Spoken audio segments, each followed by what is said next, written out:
بسم اللہ الرحمن الرحیم۔ السلام علیکم۔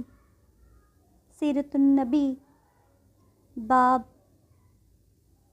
101 غزوہ حنین۔ پھر اس روز حضرت صلی اللہ علیہ وسلم نے حضرت بلال رضی اللہ عنہ کو حکم دیا کہ کعبے کی چھت پر چڑھ کر اذان دیں۔ چنانچہ حضرت بلال رضی اللہ عنہ نے اذان دی۔ اس کے بعد حضرت صلی اللہ علیہ وسلم نے ارشاد فرمایا، جو شخص اللہ پر اور قیامت کے دن پر ایمان رکھتا ہے وہ اپنے گھر میں کوئی بت نہ چھوڑے، اس کو توڑ دے۔ لوگ بتوں کو توڑنے لگے۔ حضرت ابو سفیان رضی اللہ عنہ کی بیوی ہندہ رضی اللہ عنہا جب مسلمان ہو گئیں تو اپنے اپنے گھر میں رکھے بت کی طرف بڑھیں اور لگیں اس کو ٹھوکریں مارنے، ساتھ میں کہتی جاتی تھیں، ہم لوگ تیری وجہ سے بہت دھوکے اور غرور میں تھے۔ پھر رسول کریم صلی اللہ علیہ وسلم نے گرد و نواح میں بھی صحابہ کرام رضی اللہ عنہ کو بھیجا تاکہ ان علاقوں میں رکھے بتوں کو بھی توڑ دیا جائے۔ بعض علاقوں میں لوگوں نے باقاعدہ عبادت گاہیں بنا رکھی تھیں، ان میں بت رکھے گئے تھے۔ مشرکین ان بتوں کو اپنے اور عبادت خانوں کا اتنا ہی احترام کرتے تھے جتنا کہ کعبے کا۔ 2 دن میں جانور بھی قربان کرتے تھے جس طرح کے کعبے میں کیے جاتے تھے۔ حج یہ کہ ان عبادت خانوں کا طواف بھی کیا جاتا تھا۔ غرض ہر خاندان کا الگ بت تھا۔ فتح مکہ کے بعد حضور اکرم صلی اللہ علیہ وسلم نے 19 دن تک وہاں قیام فرمایا۔ اس دوران آپ قصر نمازیں پڑھتے رہے۔ اس دوران ایک عورت نے چوری کر لی۔ حضور اکرم صلی اللہ علیہ وسلم نے اس کا ہاتھ کاٹنے کا حکم فرمایا۔ اس کی قوم کے لوگ جمع ہو کر حضرت اسامہ بن زید رضی اللہ عنہ کے پاس آئے کہ وہ حضرت صلی اللہ علیہ وآلہ وسلم سے سفارش کر دیں۔ حضرت اسامہ رضی اللہ عنہ نے جب اس عورت کی سفارش کی تو آپ صلی اللہ علیہ وسلم کے چہرے کا رنگ بدل گیا۔ فرمایا، کیا تم اللہ کے مقرر کردہ سزاؤں میں سفارش کرتے ہو؟ حضرت اسامہ رضی اللہ عنہ نے فوراً عرض کیا، اے اللہ کے رسول، میرے لیے استغفار فرمائیے۔ حضرت صلی اللہ علیہ وسلم اسی وقت کھڑے ہوئے، پہلے اللہ کی حمد و ثنا بیان کی، پھر یہ خطبہ دیا، لوگو، تم سے پہلی قوموں کو صرف اسی بات نے ہلاک کیا کہ اگر ان میں کوئی باعزت آدمی چوری کر لیتا تو اسے سزا نہیں دیتے تھے، لیکن اگر کوئی کمزور آدمی چوری کرتا تو اسے سزا دیتے تھے۔ قسم ہے اس ذات کی جس کے قبضے میں میری جان ہے، اگر فاطمہ بنت محمد بھی چوری کرتیں تو میں ان کا بھی ہاتھ کاٹ دیتا۔ اس کے بعد آپ صلی اللہ علیہ وسلم کے حکم سے اس عورت کا ہاتھ کاٹ دیا گیا۔ پھر حضور اکرم صلی اللہ علیہ وسلم نے عتاب بن اسید رضی اللہ عنہ کو مکہ معظمہ کا ولی مقرر فرمایا۔ انہیں حکم فرمایا کہ لوگوں کو نماز پڑھایا کریں۔ یہ پہلے امیر ہیں جنہوں نے فتح مکہ کے بعد مکہ میں جماعت کے ساتھ نماز پڑھائی۔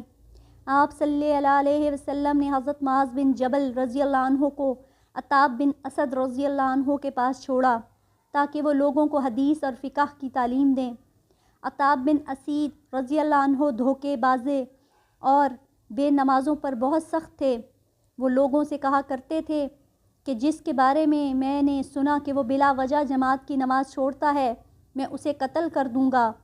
ان کی اس سختی کو دیکھ کر مکہ کے لوگوں نے ان کی شکایت ان الفاظ میں کی، اے اللہ کے رسول، آپ نے اللہ کے گھر والوں پر عتاب بن اسید جیسے دیہاتی اور اچڑ آدمی کو امیر مقرر کر دیا ہے۔ آپ صلی اللہ علیہ وسلم نے جواب میں ارشاد فرمایا، میں نے خواب میں دیکھا کہ عتاب جنت کے دروازوں پر آئے اور بڑے زور سے زنجیر ہلائی، آخر دروازہ کھلا اور وہ اس میں داخل ہو گئے۔ اس کے ذریعے اللہ نے اسلام کو سر بلند فرمایا ہے۔ جو شخص مسلمانوں پر ظلم کرنا چاہتا ہے، عتاب اس کے خلاف مسلمانوں کی قدر کرنے کے لیے تیار رہتے ہیں۔ فتح مکہ کے بعد غزوہ حنین پیش آیا۔ حنین طائف کے قریب ایک گاؤں ہے۔ اس غزوے کو غزوہ خوازین اور غزوہ اوتاس بھی کہتے ہیں۔ جب اللہ تعالیٰ نے اپنے نبی صلی اللہ علیہ وسلم کے ہاتھوں پر فتح مکہ فرما دیا تو سبھی قبیلوں نے اطاعت قبول کر لی، مگر قبیلہ بنی خوزان اور بنی ثقیف نے اطاعت قبول کرنے سے انکار کر دیا۔ یہ دونوں قبیلے بہت سرکش اور مغرور تھے۔ اپنے غرور میں وہ کہنے لگے، خدا کی قسم، محمد کو اب تک ایسے لوگوں سے سابقہ پڑا ہے جو جنگوں سے اچھی طرح واقف ہی نہیں تھے۔ اب انہوں نے جنگ کی تیاری شروع کر دی۔ انہوں نے مالک بن عوف نظری کو اپنا سردار بنا لیا۔ یہ بعد میں مسلمان ہو گئے تھے۔ جب مالک بن عوف کو سب نے متفقہ طور پر تمام قبیلوں کا سردار بنا لیا تو ہر طرف سے مختلف قبیلے بڑی تعداد میں آ کر لشکر میں شامل ہونے لگے۔ آخر مالک بن عوف نے اپنا یہ لشکر لے کر اوتاس کے مقام پر جا کر پڑاؤ ڈالا۔ ادھر جب حضرت صلی اللہ علیہ وسلم کو خبریں ملیں کہ بنی خوزان نے ایک بڑا لشکر جمع کر لیا ہے تو آپ صلی اللہ علیہ وسلم نے اپنے ایک صحابی حضرت عبداللہ بن ابی حدود سلمہ کو ان کی جاسوسی کے لیے روانہ کیا اور رخصت کرتے ہوئے ان سے فرمایا ان کے لشکر میں شامل ہو جانا اور سننا کہ وہ کیا فیصلے کر رہے ہیں۔ چنانچہ وہ بنی خوزان کے لشکر میں شامل ہو گئے، ان کی باتیں سنتے رہے، پھر واپس آ کر حضرت صلی اللہ علیہ وسلم کو ساری تفصیلات سنائیں۔ قبیلہ بنی خوزان والے اپنے ساتھ اپنی عورتیں، بچے اور مال اور دولت بھی لے آئے تھے۔ جب حضرت صلی اللہ علیہ وسلم کو یہ اطلاع ملی تو مسکرائے اور ارشاد فرمایا انشاءاللہ کل یہ سب کچھ مسلمانوں کے لیے مال غنیمت بنے گا۔ حضرت صلی اللہ علیہ وسلم بنی خوزان سے مقابلے کے لیے 12,000 کا لشکر لے کر روانہ ہوئے۔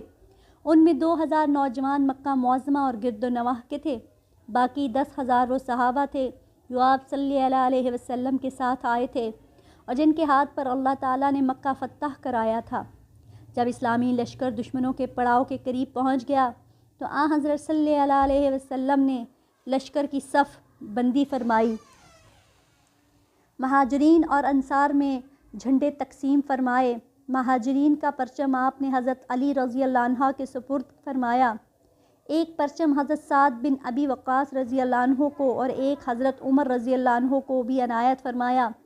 انصار میں سے آپ صلی اللہ علیہ وآلہ وسلم نے پرچم حباب بن منذر رضی اللہ عنہ کو عطا فرمایا، ایک پرچم اسید بن حفیر رضی اللہ عنہ کو عنایت فرمایا۔ جب حضور اکرم صلی اللہ علیہ وسلم اپنے خچر پر سوار ہوئے تو 2 زریں پہنے ہوئے تھے، خود لوہے کا ہیلمٹ بھی پہن رکھا تھا۔ حضور اکرم صلی اللہ علیہ وسلم اپنے لشکر کو لے کر آگے بڑھے۔ مشرکوں کے لشکر کی تعداد 20,000 تھی اور انہوں نے اپنے لشکر کو پہاڑوں اور دریاؤں میں چھپا رکھا تھا۔ جو ہی اسلامی لشکر وادی میں داخل ہوا، مشرکین نے اچانک ان جگہوں سے مسلمانوں پر حملہ کر دیا اور زبردست تیر اندازی شروع کر دی۔ یہ لوگ تھے بھی بہت ماہر تیر انداز، ان کا نشانہ بہت پختہ تھا۔ اس اچانک اور زبردست حملے سے مسلمان گھبرا گئے، ان کے پاؤں اکھڑ گئے۔ مشرکین کے ہزاروں تیر ایک ساتھ آ رہے تھے، بہت سے مسلمان منہ بھر کر بھاگے، لیکن اللہ کے رسول اپنی جگہ جمے رہے، 1 انچ بھی پیچھے نہ ہٹے۔ مسلمانوں کے لشکر میں اس روز دراصل مکہ کے کچھ مشرک بھی چلے آئے، یہ مال غنیمت کے لالچ میں آئے تھے۔ جب زبردست تیر اندازی ہوئی تو یہ ایک دوسرے کو کہنے لگے، بھائی موقع ہے میدان سے بھاگ نکلنے کا، اس طرح مسلمانوں کے حوصلے پست ہو جائیں گے۔ اس کے ساتھ ہی وہ یکدم بھاگ کھڑے ہوئے۔ انہیں بھاگتے دیکھ کر بعض ایسے مسلمان جنہوں نے فتح مکہ کے موقع پر اسلام قبول کیا تھا، یہ سمجھے کہ ان کے ساتھی مسلمان بھاگ رہے ہیں، ان پر گھبراہٹ طاری ہو گئی، وہ بھی بھاگنے لگے۔ اس طرح ایک دوسرے کو بھاگتا دیکھ سب پریشان ہو گئے، لہٰذا باقیوں کا بھی پاؤں اکھڑ گیا۔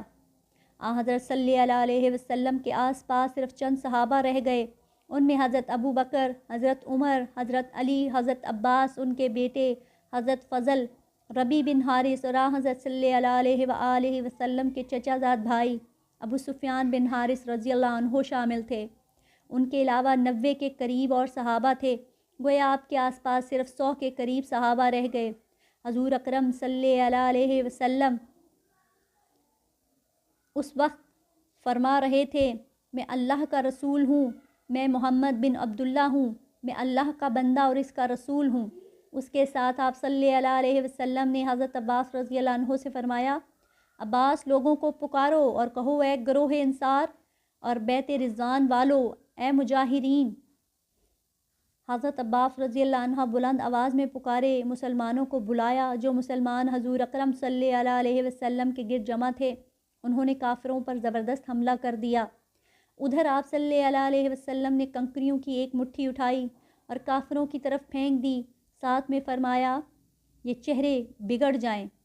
اس وقت تک حضرت عباس رضی اللہ عنہ اور چند دوسرے صحابہ کی آواز سن کر بھاگتے ہوئے مسلمان بھی واپس پلٹ چکے تھے اور انہوں نے جم کر لڑنا شروع کر دیا۔ اس طرح جنگ ایک بار پھر شروع ہو گئی۔ کنکریوں کی اس مٹھی کو اللہ تعالیٰ نے اپنے قدرت سے کافروں کی آنکھوں تک پہنچا دیا۔ یہ ان کی آنکھوں میں کیا گری کہ وہ بری طرح بدحواس ہو گئے، وہ بری طرح بھاگ نکلے۔ اس جنگ کے شروع ہونے سے پہلے لشکر کی تعداد دیکھ کر ایک صحابی نے یہ کہا تھا، اے اللہ کے رسول، آج ہماری تعداد اس قدر ہے کہ دشمن سے شکست نہیں کھا سکتے۔ حضرت صلی اللہ علیہ وسلم کو یہ بات بہت ناگوار گزری تھی۔ یہ الفاظ بہت گراں محسوس ہوئے تھے کیونکہ ان میں فخر اور غرور کی بو تھی۔